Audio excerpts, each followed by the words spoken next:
नमस्कार दोस्तों। आज फिर हाजिर हुआ हूँ मैं एक नई वीडियो के साथ। और आज की वीडियो है एक बहुत ही बड़े संत की जीवन पर। इनकी जीवन कथा मैं आपको आज सुनाऊंगा। इनको लोगों ने पाखंडी कहा, यहाँ तक कामचोर भी कहा, इतना भी पागल भी कह दिया था कि ये तो पागल है, पूरे पूरे दिन पड़ा रहता है मंदिरों में। लेकिन आगे चलकर ये इतने महान संत हुए कि आज इनकी लीला का परचम पूरे देश में फहरा रहा है। दोस्तों, हम बात करें आलू सिंह जी महाराज की।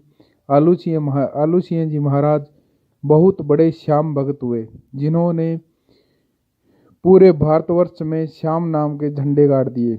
और आज इनकी सीकर जिले के खाटू नगरी के अंदर इनकी समाधि है। और जो भी श्याम जी के दर्शन करने जाता है वो पहले इनकी समाधि पर अवश्य जाता है।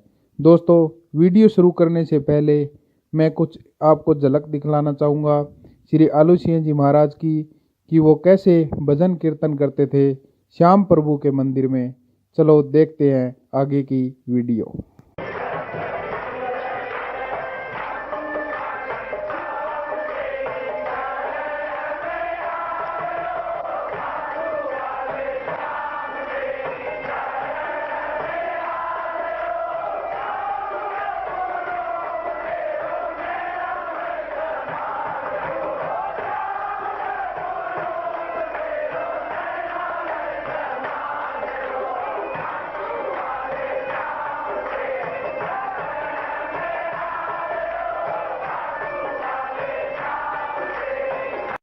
जी हाँ दोस्तों, देखा आपने, ऐसे ही होते हैं संत। तो चलो अब शुरू करते हैं इनके जीवन के बारे में।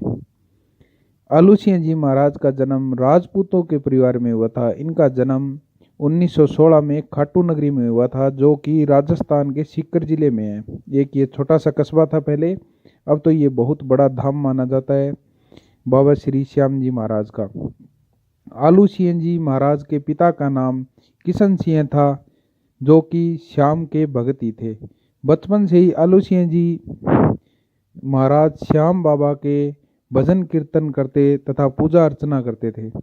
जब आलू सिंह जी युवा हुए, 15 वर्ष की उम्र में इनकी शादी कर दी गई। इनकी शादी सवाई माधोपुर के एक राजावत परिवार की कन्या से हुआ था। विवाह से उनको एक पुत्र रतन की भी प्राप्ति हुई थी, जिसका नाम पाबूदान रखा गया था। दोस्तों, आगे चलकर कुछ दिनों बाद ऐसा समय आया, समय ने ऐसा मोड़ लिया कि इनकी पत्नी का स्वर्गवास हो गया। दोस्तों, उसके कुछ दिनों बाद आलू सिंह जी महाराज मंदिर में ही रहने लगे और वहीं पर श्याम बाबा की पूजा पाठ करने लगे, उनके भजन करने लगे।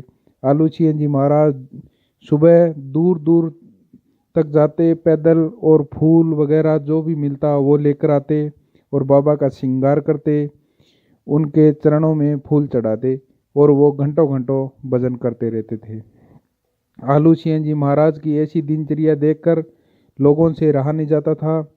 वो बोलते थे कि ये तो पागल है, ये पाखंडी है, ये यहाँ पर पड़ा रहता है, इनकी पत्नी मर गई इसलिए ये यहाँ पर पड़ा रहता है, इसके कोई काम धंधा तो है नहीं, ये निठल्ला है।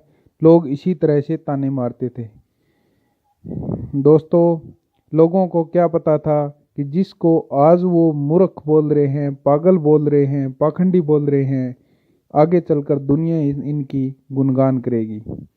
दोस्तों, कुछ समय बाद एक ऐसा दिन आया जब एक रात्रि में आलू सिंह जी महाराज के बड़े भाई थे नत्थू सिंह, जिनको अर्धरात्रि के समय एक सौपन आया और सौपन में खाटू वाले बाबा श्याम आए।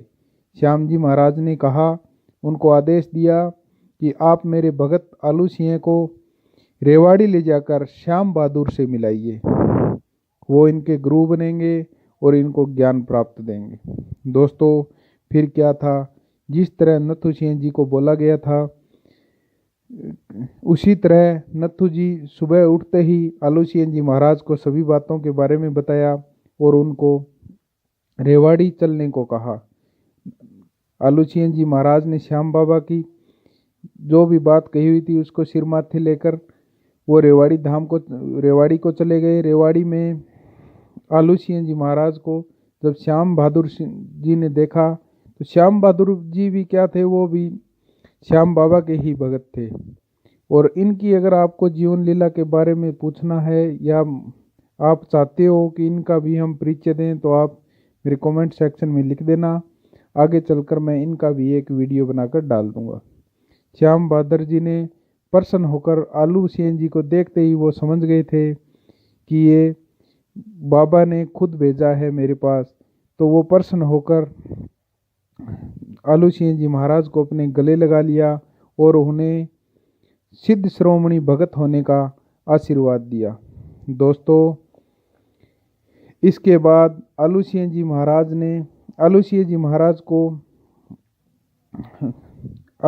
महाराज को श्याम बहादुर जी ने कहा कि तुम वापस श्याम नगरी जाओ और बाबा का गुणगान करो और पूरी दुनिया में इनके नाम का प्रचंड लहरा दो।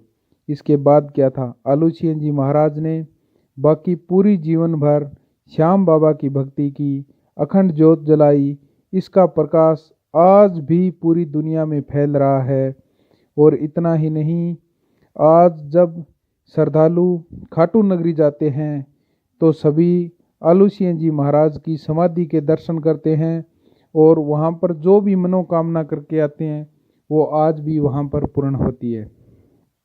दोस्तों, ये आगे चलकर बहुत बड़े संत हुए और कुछ लोगों का ये भी कहना है कि श्याम बाबा हर रात्रि में इनसे बातें करते थे, इनको साक्षात उनके दर्शन होते थे।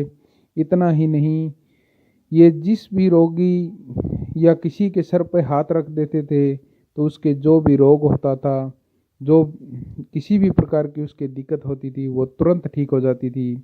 दोस्तों, अगर आपको मेरा ये वीडियो अच्छा लगा, आप भी किसी ऐसे ही संत के बारे में पूछना या जानना चाहते हो, तो मेरे कमेंट बॉक्स में लिख देना।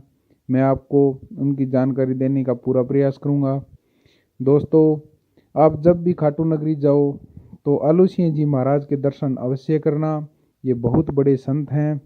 दोस्तों, इसी के साथ मैं आज की वीडियो पूर्ण करता हूँ। जय श्री श्याम, जय श्री श्याम, जय श्री श्याम। जय हो आलू जी महाराज की, जय श्री ऋषालुनाथ जी महाराज की।